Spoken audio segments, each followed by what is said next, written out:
Friends ఈరోజు మనకి Kukatpally metro స్టేషన్‌కి 2.5 కిలోమీటర్ డిస్టెన్స్ అండ్ హైటెక్ సిటీకి 7 కిలోమీటర్ డిస్టెన్స్ అండ్ జేఎన్2 మెట్రో స్టేషన్‌కి ఎగ్జాక్ట్‌గా 500 మీటర్ డిస్టెన్స్‌లో ఉన్న ఎంఎన్ఆర్ కాలేజ్ బ్యాక్ సైడ్ అయితే ఉన్నామండి.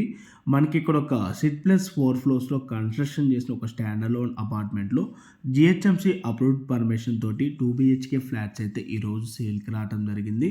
మనకి అపార్ట్మెంట్‌లో వచ్చేసి ఈచ్ ఫ్లోర్‌కి 2 ఫ్లాట్స్ అయితే రావటం జరుగుతుంది. టోటల్‌గా ఈ అపార్ట్మెంట్‌లో 8 ఫ్లాట్స్ అయితే ఉంటాయండి. మనకి ఇక్కడ ఓన్లీ లిమిటెడ్ ఫ్లాట్స్ మాత్రమే సేల్‌కి అవైలబుల్ ఉన్నాయండి. ఆల్మోస్ట్ ఫ్లాట్స్ అయితే సోల్డ్ అవుట్ అయిపోయాయి. మనకి అపార్ట్మెంట్‌కి వచ్చేసి 2 సైడ్స్ రోడ్ అయితే ఉంటుందండి. ఫేసింగ్ వచ్చేసి ఈస్ట్ అండ్ వెస్ట్ ఫేసింగ్‌లో ఫ్లాట్స్ అయితే అవైలబుల్ ఉన్నాయి. ప్రైస్ వచ్చేసి 66 లాక్స్ అయితే కోట్ చేస్తున్నారు ఇంక్లూడింగ్ ఆల్ ఎమ్యూనిటీస్‌తో. ఈ ప్రాపర్టీకి సంబంధించిన ఫర్దర్ ఇన్ఫర్మేషన్ కోసం ఆన్ డిస్‌ప్లేలో ప్రొవైడ్ చేసిన నంబర్‌కి కాల్ చేయండి. ఈ ఫ్లాట్‌కి వుడ్ వర్క్ అయితే ఉండదండి. ఎవరైతే పర్చేజ్ చేసుకున్నారో ఆ ఫ్లాట్ ఓనర్ చేపించుకున్న వుడ్ వర్క్ ఫ్లాట్ మీ వీడియోలో కవర్ చేసి చూపించడం జరిగింది.